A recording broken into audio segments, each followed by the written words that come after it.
मैं वो हूं जिसने उसे बचाने की कोशिश की थी। हाँ, मैं वही हूं योगेश। कल तक हंसता खेलता एक युवा था। आज उसके घर वाले उसकी याद में रोते जा रहे हैं। काश मैं उसे बचा पाता, पर कैसे कोई उस मिसाल शक्ति को रोक सकता है। योगेश सतारा का रहने वाला, गांव का पहला लड़का जो इंजीनियरिंग करने पुणे आया था। गरीब था, बस सपने बड़े थे। स्कॉलरशिप मिल गई थी, पर जब वो बीची में दूसरे लड़कों की रईसी देखता, इंपोर्टेड परफ्यूम्स, ब्रांडेड शूज, उसे अपनी गरीबी पे गुस्सा आ जाता। वो हमेशा मेरे पास बैठकर धर्मशास्त्र, देव देवी की बातें पूछता। वो रात अजीब थी। हवा रुक रुक कर चल रही थी, जैसे कोई साया उसे रोक रहा हो। झुक कर बैठे योगेश की आंखों में एक अलग ही चमक थी, उत्सुकता भी और कुछ गाला भी। बेटा पूछ, क्या पूछना है? बाबा, आज एक नाम सुना था, यक्षिणी। वो होती क्या है? मेरा चेहरा पहले सच में उदास हो जाता है। मैं अपना हाथ योगेश के कंधे पर रखता हूं। इस बला का नाम लेना अभी श्राप है योगेश। वो खूबसूरत होती है, पर उसकी खूबसूरती मौत का जिस्म होती है। योगेश की आंखों में उत्सुकता और बढ़ गई, जैसे उसके अंदर कोई अंधेरा धड़क रहा हो। यक्षिणी रात की देवी नहीं, रात की भूख है। वो आदमी का शरीर नहीं, उसका जीवन चूस लेती है। रात भर उसे वो अपनी भेंट बनाकर रखती है, और फिर आदमी धीरे धीरे सूखता चला जाता है। पर क्या वो असली होती है? कोई साधना, कोई विधि? बस ये सब सोचना भी पाप है। इस पथ पर कदम रखे तो वापस नहीं आ पाते। मेरी आंखों में डर भर गया था, पर योगेश, उसकी आंखों में एक विचित्र सा लालच उभर रहा था, और मेरे दिल में एक बहुत ही बुरा एहसास बैठ गया। ये लड़का कुछ करने वाला है, बहुत खतरनाक। बाबा जल्दी चलिए, योगेश को कुछ हो गया है। मैं उसके साथ भागा। रास्ते में हवा तेज चल रही थी, किसी शक्त अंधेरे ने जैसे रात को भारी कर दिया हो। कमरे के अंदर योगेश जमीन पे बैठा हुआ, कपड़े फटे हुए, आंखों के नीचे गहरे काले दाग, पसीने में भीगता हुआ। पर सबसे डरावना, वो खुद से बात कर रहा था। वो आई थी, रात भर मेरे ऊपर थी। मैं भागा, फिर वो हंसी मेरे कान में गूंज रही है। मैं छोटा हो रहा हूं, वो मुझे खा रही है। बाबा ये पागल हो गया है, बोलता रहता है कोई औरत आती है, कोई हंसी सुनाई देती है, डॉक्टर की दवा खुद असर नहीं कर रही। योगेश की आंखों में सिर्फ डर नहीं, एक अजीब सी थकान, जैसे कोई उसके अंदर घुसकर उसका जीवन निकल रहा हो। मैं धीरे से आगे बढ़ा। मैंने योगेश के सर पर हाथ रखा, और तुरंत ही कमरे में अंधेरा हो गया। जैसे ही मैंने उसके मस्तक को छुआ, हर चीज मेरे सामने आने लगी। उसका कमरा, उसकी साधना, और एक अजीब सी औरत, लाल आंखों वाली। योगेश चिल्लाकर मेरा हाथ पकड़ लेता है। मत छूइए बाबा, वो आ जाएगी, वो आपको भी खा जाएगी। मैंने आंखें खोली, भरी हुई, बोझ से दबी हुई, और मैं समझ गया यह आदमी किसी मानसिक रोग से नहीं, एक अदृश्य शक्ति के कब्जे में है। ये यक्षिणी का प्रभाव है। इसने 21 दिनों की यक्षिणी साधना सिद्ध कर ली है। 21वीं रात वो रात थी जब योगेश की किस्मत का श्राप उसके कमरे में उतरने वाला था। अंधेरे कमरे में सिर्फ 3 लाल दिए जले हुए थे। लाल रोशनी योगेश के चेहरे को ऐसे दिखा दी जैसे वो किसी हवन कुंड के सामने कुर्बानी देने बैठा हो। रात 12:06 पर एक पल के लिए ऐसा लगा दुनिया थमी हुई है, चारों तरफ सन्नाटा, इतना गहरा कि योगेश अपने दिल की धड़कन तक सुन सकता था। फिर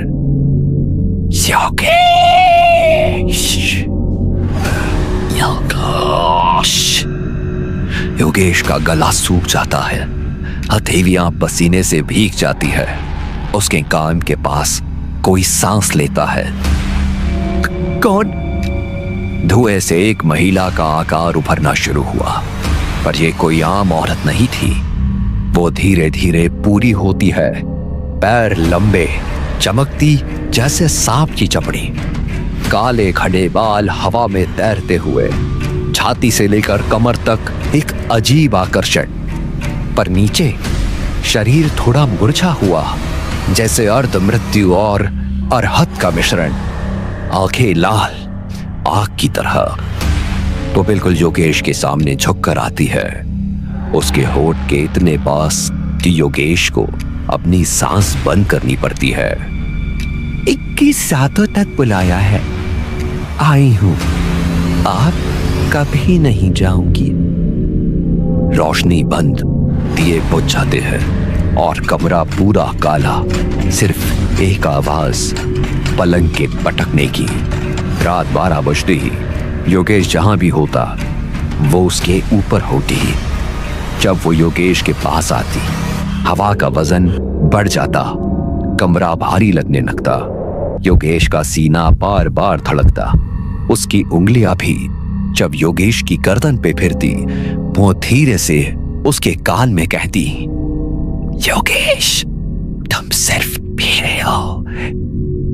पहले योगेश रोज सुबह ताकत से भरा होता, उसके पास पैसा आने लगा, घर बदल लिया, कार आ गई, gold chain, branded items, college में सब इम्प्रेस। पर रात उसकी थी, ऐसी संभोग की रातें जो सुख नहीं देती थी, डर देती थी। कभी यक्षिनी उसके सीने पर बैठकर उसकी सांस रोक देती, कभी उसके होठों को इतनी जोर से चूसती कि खून आ जाता। योगेश का शरीर अब धीरे धीरे कमजोर होने लगा। उसकी आंखें थकी हुई थी। सुबह वो डरता था, पर वो भाग नहीं सकता था। 2-3 महीने तक योगेश ने दौलत, शान, सक्सेस सब पा लिया, लेकिन उसके शरीर में चल रही थी एक ऐसी जंग जिसे कोई नहीं देख पा रहा था।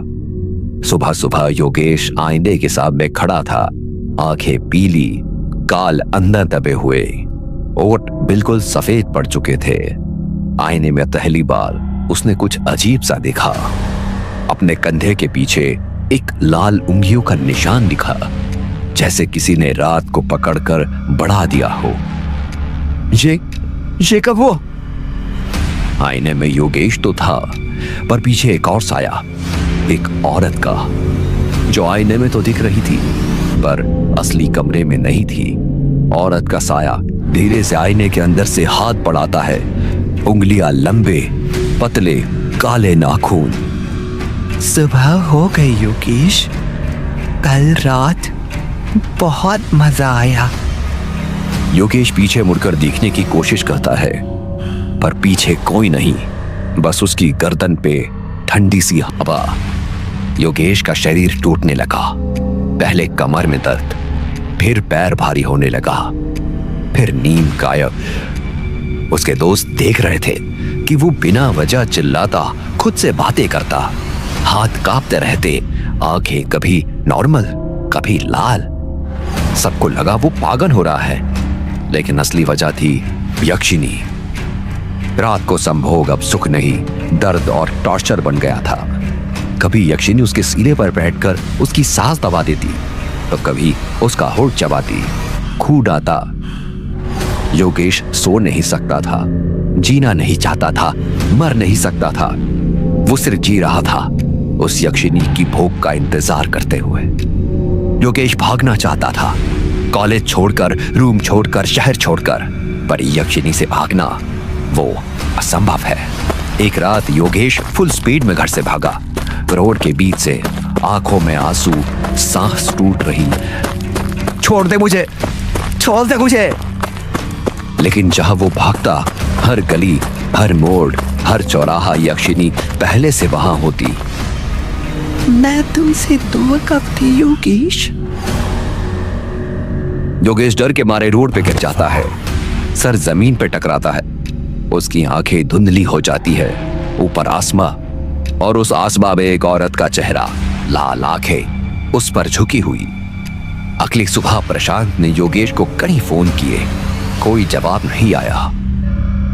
जब प्रशांत पुलिस स्टेशन पहुंचा तो उसे पता चला कि योगेश जैसे लड़के को हॉस्पिटल में एडमिट किया है। प्रशांत दौड़ते हुए हॉस्पिटल पहुंचा। योगेश को बेहोशी में हॉस्पिटल लाया गया। डॉक्टर कंफ्यूज थे। रिपोर्ट्स नॉर्मल, पर योगेश की बॉडी पर नाखून के निशान, ठंडे ब्रूसेस। वो यहां भी आएगी। इनके पास कोई बताया ना आपको? इसका इलाज यहां नहीं, इसे गांव ले जाओ, कुछ दिन बचे हैं। प्रशांत का गला सूख गया। उसने मुझे कोई उपाय ढूंढने को कहा, पर मैं क्या कहता, कोई उपाय था ही नहीं। गांव पहुंचते ही यक्षिनी और ज्यादा खुलकर दिखने लगी। आंगन में लाल साया, छत पर कदमों की आवाज, रात को योगेश के कमरे से चीखने की आवाज, उसके शरीर पर निशान। मैं तुम्हें छोड़कर कब जाने वाली थी? आखिरी रात योगेश सोया नहीं, तो बेहोश हो गया। उसने चीखने की भी कोशिश नहीं की। जब यक्षिनी आई, उसने सिर्फ 1 लम्हे में उसके शरीर से उसकी प्राण शक्ति खींच ली। सुबह योगेश नहीं उठा। उसकी आंखें बंद, चेहरा बिल्कुल भीगा, जैसे कभी जिंदा ही नहीं था। मैं कुछ नहीं कर सकता। यक्षिनी को बुलाना आसान है, पर उसे भगाना दुनिया का सबसे नामुमकिन काम।